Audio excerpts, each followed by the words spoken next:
Assalamualaikum warahmatullahi wabarakatuh. Halo teman-teman, perkenalkan saya Elvira Wahyunovianti kelas 9D dari SMP Negeri 1 Lingi. Saya di sini akan mempresentasikan tugas prakarya tentang pengolahan hasil peternakan dan perikanan. Indonesia memiliki berbagai jenis bahan makanan tradisional maupun modern dari ikan dan daging. Apakah kalian tahu dari mana asal bahan olahan tersebut? Nah, pada presentasi ini saya sudah membuat rangkuman materi pengolahan hasil peternakan dan perikanan. Rangkuman ini disusun dari buku paket terbitan Kemendikbud edisi revisi 2018. Tujuan pembelajaran. Tujuan 1. Dapat menjelaskan pengertian pengolahan hasil peternakan dan perikanan menjadi makanan. 2. Dapat menyebutkan olahan makanan hasil peternakan dan perikanan menjadi makanan. 3.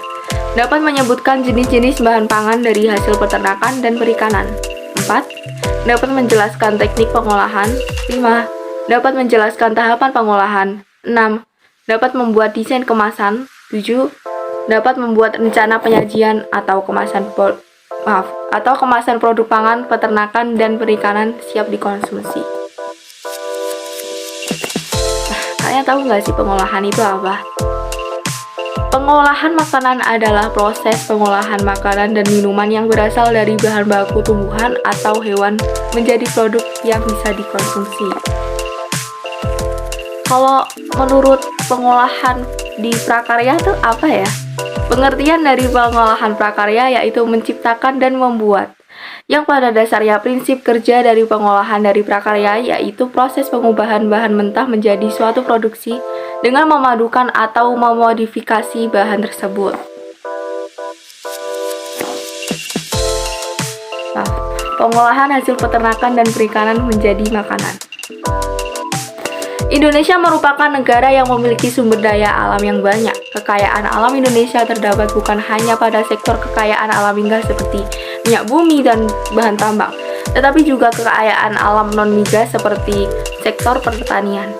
Sektor pertanian menjadi bahan makanan, sumber protein, sumber pangan dalam memenuhi kebutuhan 4 sehat, 5 sempurna, yang menjadi sumber zat-zat diperlukan oleh tubuh berupa karbohidrat, protein, lemak, vitamin, dan mineral. Sumber pangan hewani yang meliputi hasil peternakan dan perikanan serta produk-produk olahan yang bahan dasarnya berasal dari hewan memiliki kandungan gizi yang tinggi. Pengolahan bahan pangan hewani bertujuan untuk memperlambat kerusakan yang diakibatkan reaksi biokimiawi serta penghasilan produk olahan yang secara sensorik seperti aroma, rasa, dan tekstur memiliki bentuk yang menarik dan bernilai gizi tinggi. Bahan pangan hasil peternakan dan perikanan berupa beragam jenis ikan, udang, cumi, dan rumput laut, daging, telur, dan susu yang masih mentah memiliki kandungan air yang tinggi, sehingga dapat membuat bahan pangan tersebut menjadi mudah dan cepat rusak. Oleh karena itu, harus dilakukan pengolahan. Cara pengolahan bahan ikan, udang, cumi, rumput laut, daging, dan telur, susu yang sering dilakukan berupa pengawetan dengan cara pembekuan, pengeringan, pengasapan, dan curing. Proses pengolahan bahan pangan harus dilakukan dengan baik agar nilai gizi tidak berkurang atau menurun. Penurunan zat gizi dapat terjadi pada proses pengolahan apabila menggoreng terlalu kering, membakar sampai hangus, dan sebagainya. Sebagai sumber olahan pangan, berdasarkan warna dan bahan pangan, daging dapat dibedakan menjadi dua, yaitu daging berwarna putih dan daging berwarna merah. Daging berwarna putih biasanya lebih cenderung berasal dari unggas, contohnya ayam. Sedangkan daging berwarna merah berasal dari hewan berkaki 4 seperti sapi, kerbau, kambing, dan babi. Nah, di sini ada jenis ikan, udang, cumi, rumput laut, daging, telur, dan susu. Hasil peternakan dan perikanan banyak sekali jenisnya. Di sini akan diuraikan jenis ikan, cumi, udang, dan rumput laut serta daging termasuk juga telur dan susu yang umum dijumpai di Indonesia. Ikan. Ikan yang banyak hidup di Indonesia berdasarkan ekologinya terbagi menjadi 3, yaitu perairan tawar, perairan payau, dan perairan laut. Ikan perairan tawar. Ikan perairan tawar adalah ikan yang menghabiskan sebagai atau seluruh hidupnya di air tawar, seperti sungai dan danau. Dalam banyak hal, lingkungan air tawar berbeda dengan lingkungan perairan laut. Dan yang paling membedakan adalah tingkat salinitasnya. Jenis-jenis ikan air tawar sebagai bahan pangan adalah ikan lele, mas, gurame, dan sebagainya. Kandungan gizi ikan air tawar hampir menyerupai dengan ikan air laut. Ikan air payau. Ikan perairan payau adalah ikan yang hidupnya di perairan payau. Perairan payau merupakan pencampuran antara perairan tawar dan perairan laut, seperti muara. Kadar garam dalam perairan tersebut berkisar 5-29 ppm. Jenis-jenis ikan air payau yang sering dikonsumsi sebagai bahan pangan seperti ikan bandeng dan ikan kakap. Nah, di ikan perairan laut. Ikan perairan laut adalah ikan yang hidup di laut dengan salinitas di atas 30 ppm. Ikan laut sangatlah banyak jenis dan ukurannya, dari mulai ukuran terkecil sampai ukuran yang besar. Kandungan gizi ikan laut pun sangatlah lengkap dan baik untuk kesehatan. Jenis-jenis ikan laut yang sering dikonsumsi adalah seperti ikan tuna, ikan tenggiri, ikan kembung, udang, cumi, rumput laut.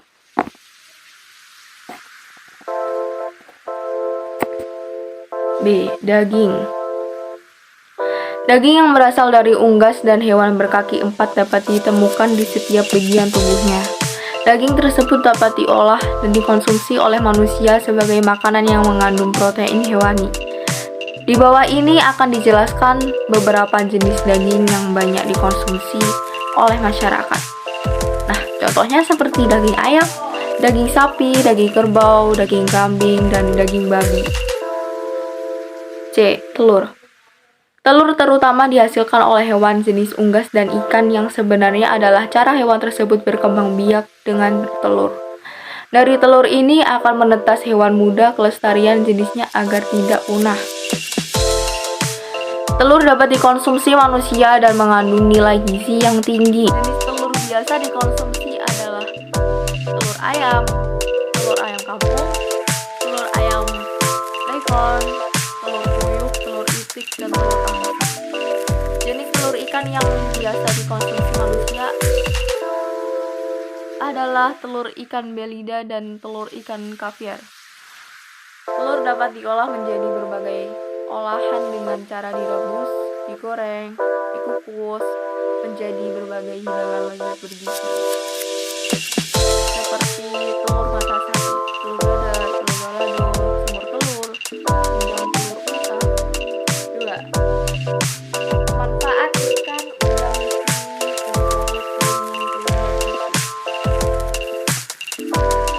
ikan. Kandungan gizi ikan kaya akan manfaat bagi tubuh karena merupakan sumber protein bagi tubuh.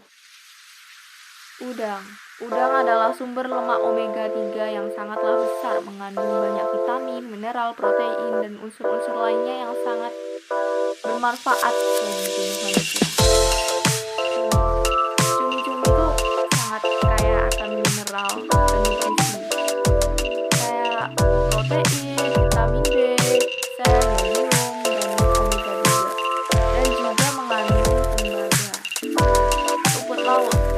Sayuran laut ini kaya akan nutrisi penting bagi tubuh, yaitu mengandung vitamin K, kalsium, zat besi, serat alami, dan asam lemak omega 3. Susu merupakan sumber kalsium dengan protein dengan tingkat tinggi. Daging. Kandungan gizi yang terdapat pada daging kandungan gizi yang terdapat pada daging telur yang umum dikonsumsi masyarakat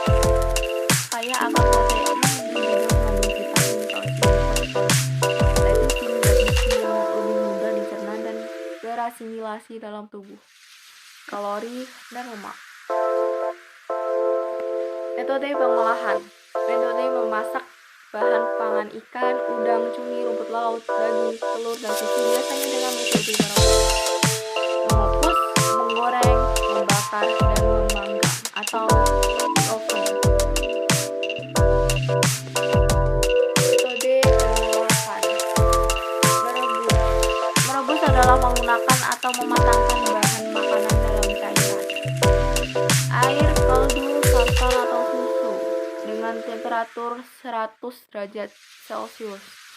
Bahan makanan harus terendam dalam cairan. Fungsi cairan untuk mematangkan bahan makanan tersebut. Mengukus. Mengukus adalah memasak bahan makanan dengan uap panas dari rebusan air yang ada di bawahnya, dan bahan makanan atau masakan tidak menyentuh air yang menghasilkan uap tersebut. Menggoreng. Menggoreng adalah metode memasak dengan cara memasukkan bahan makanan ke dalam minyak panas. Menggoreng bisa dilakukan dengan medium minyak goreng banyak atau yang disebut deep frying, sehingga bahan makanan yang digoreng terendam dalam minyak, dan menggoreng dengan minyak goreng sedikit biasa disebut dengan pan frying atau shallow frying. Membakar. Membakar adalah metode memasak bahan makanan dengan cara dibakar langsung di atas bara api. Biasanya menggunakan barang yang dipanaskan hingga menjadi bara api.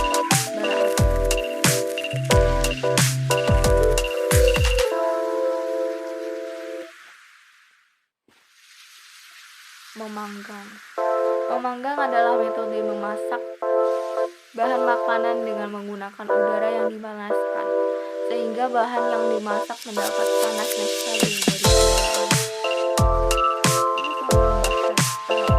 pengolahan seperti pengolahan daging ayam, pembuatan opor ayam. Yang pertama ada perencanaan. Persiapan alat dan bahan. Bahannya ada ayam, lengkuas, bawang merah putih, serai, kemiri, kelapa.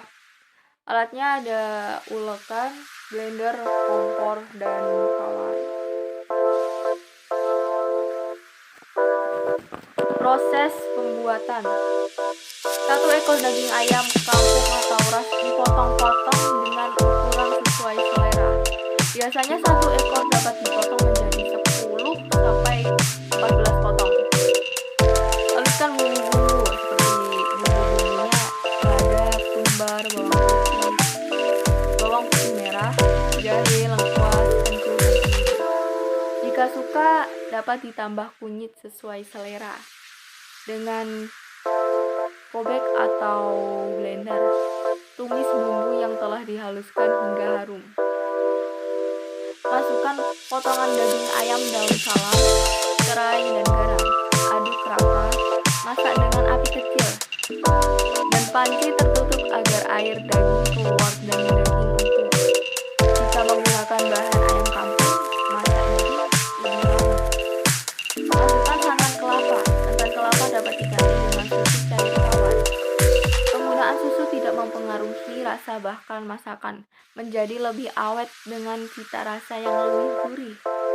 Siapkan piring dan letakkan opor yang sudah matang di atas piring. Taburkan bawang goreng. Opor siap disantap bersama lontong atau ketupat maupun nasi sesuai selera. Penyajian menggunakan menjelaskan penyajian dan kemasan. Ada kemasan primer, kantong plastik untuk produk premium sapi, sosis, bakso, cup kaleng untuk kornet, gelas plastik atau cup untuk air minum atau bubuk instan. Kemasan sekunder contohnya seperti kemasan karton untuk produk kornet, kemasan berat untuk produk dalam botol. Ada kemasan tersier. Kemasan tersier seperti kontainer dan kotak karton gelombang. Faktor-faktor dalam penyajian atau pengemasan. 1. Sanitasi dan higienis. 2. Cita rasa. 3. Warna dan tekstur. 4. Alat dan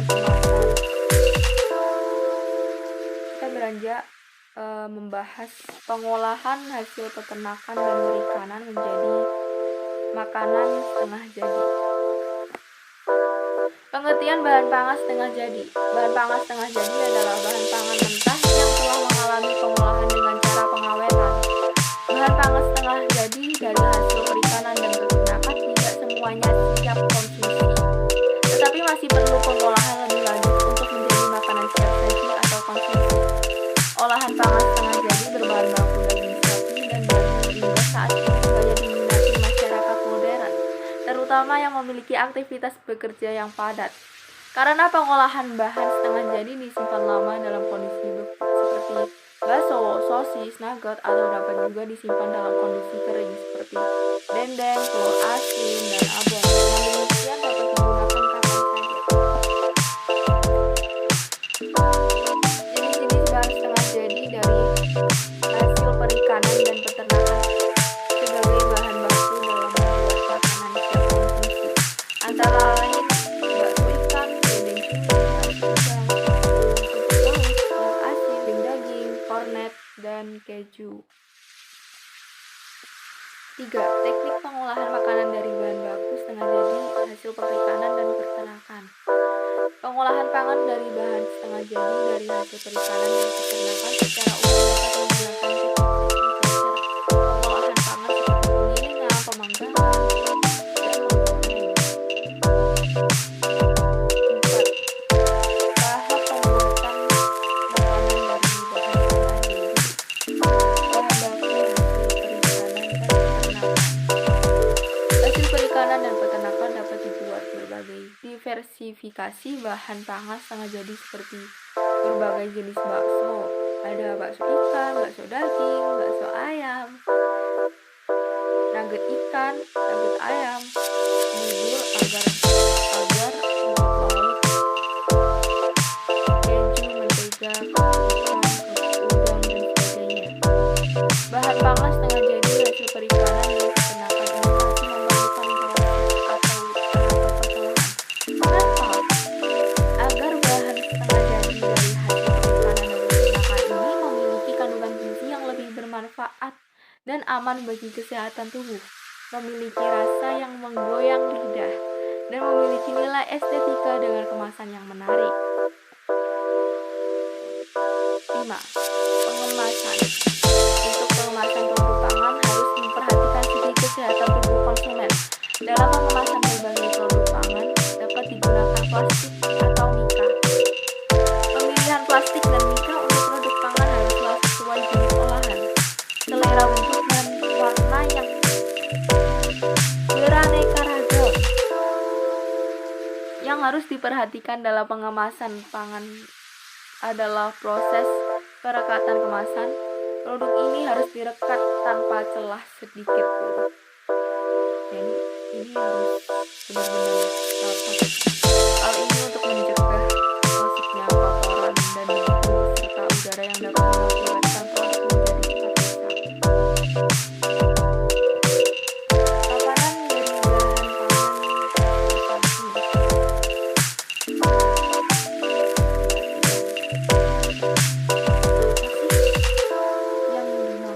Makanan dari bahan pangan bahan pangan hasil samping. Bahan baku berupa daging hasil perikanan dan peternakan merupakan bahan pangan utama manusia, sedangkan bagian tulang, kulit, jeroan, kaki, bagian tubuh yang jarang dimakan, tetapi masih dapat dimanfaatkan sebagai bahan pangan hasil samping dari hasil perikanan dan peternakan masih memiliki kandungan gizi sehingga dapat dimanfaatkan hasil samping pangan sebagai olahan pangan siap konsumsi. Hampir semua bagian dari bahan pangan hasil perikanan dan peternakan dapat dimanfaatkan manusia. Hal ini menunjukkan betapa Tuhan Yang Maha Esa menciptakan kebutuhan makanan bagi manusia dengan baik. Anugerah Tuhan yang patut kita syukuri selalu. Hasil samping dari bahan pangan hasil perikanan dan peternakan dapat dimanfaatkan dan diolah menjadi makanan siap konsumsi seperti bakso dan ceker ayam, keripik ceker ayam, kerupuk kulit ikan, ayam, gulai kepala ikan kakap, rempeyek sisik ikan, dan lain-lain. Tahapan pengolahan. Yang pertama, kita harus mempersiapkan bahan dan alat. Mempersiapkan bahan dan alat yang dibutuhkan secara lengkap. Apakah itu dengan cara membeli atau membeli bahannya di sini ada tepung kanji, tulang ikan, bawang merah, bawang putih, minyak goreng, merica bubuk, dan garam secukupnya. Alatnya ada blender, wajan, mangkok, panci, kompor, pengaduk, dan sendok pipih.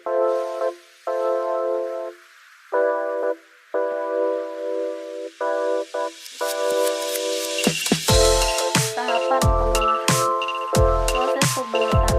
Tulang dan kepala lele dicuci sampai bersih dan direbus selama beberapa jam sampai tulang menjadi lunak. Blender hingga halus tulangnya. Berikan bumbu saat sedang memblender. Adonan tulang yang sudah halus dicampur tepung dan air. Setelah tercampur, kukus selama 15 menit. Gulungan dijemur di bawah sinar matahari setengah hari, dipotong tipis-tipis dan dijemur. Goreng adonan yang sudah kering. Tahapan pengemasan. Pengemasan produk pangan harus memperhatikan segi kesehatan tubuh konsumen. Dalam pengemasan berbagai produk pangan dapat menggunakan plastik atau muka. Pemilihan plastik dan muka untuk produk pangan haruslah sesuai dengan jenis olahan serta bentuk warna yang beraneka ragam dan memperhatikan proses perekatan kemasan. Ya, sekian presentasi dari saya. Jika kalian ingin melihat detail tentang PPT saya, bisa scan kode QR ini. Mohon maaf jika ada salah kata.